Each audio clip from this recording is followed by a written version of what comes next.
台北市道这外即个查甫囡仔去互年母家虐待死亡的案件，是引起社会议论。即马离合联盟煞搁互人投诉，讲是因为调查无甲定真，所以地书互志工去做免费的家教，为一寡无符合资格的囡仔来服务。卫福部是表示讲，这社工咧评估的时阵，有影是有可能会收回去，所以未来会斟酌来提醒。 最近，二号联盟因为访视无实在，造成集会出养的查甫囡仔和年母虐待死亡，引起社会一直的议论。立委区志伟早起召开记者会指出，有接到前移民志工的投诉，讲移民因为访视查核无确实，地书志工好亲像替非弱势家庭提供免费的家教，认为教学资源可以浪费去。服务的内容包括儿童接送。 课后辅导、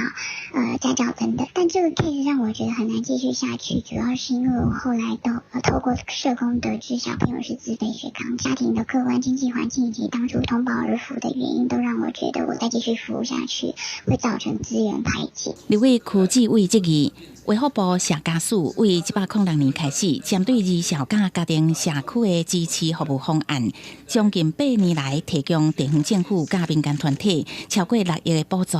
补助金逐年在增加，113年补助金达到1亿5千万。不过儿少的悲剧煞一直在发生，而且资源互人乱用。 呼吁卫福部爱先进监督的角色，督促社工落实访视，并不是干那开钱无伫对中。 主管机关，不管是中央或者地方政府，对志工这个所反映事项，就应该要确实入案，确实去加强查核。对志工所服务的这个家庭跟孩童，他相关的情况的这个访视也要到位哈。在于对个案的评估的部分，确实哈，我们也有注意到说，社工在评估的这个部分，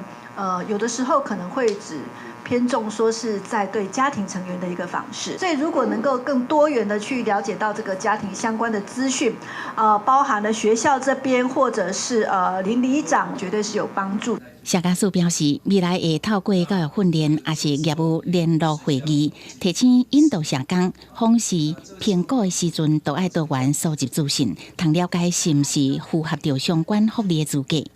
记者综合报道。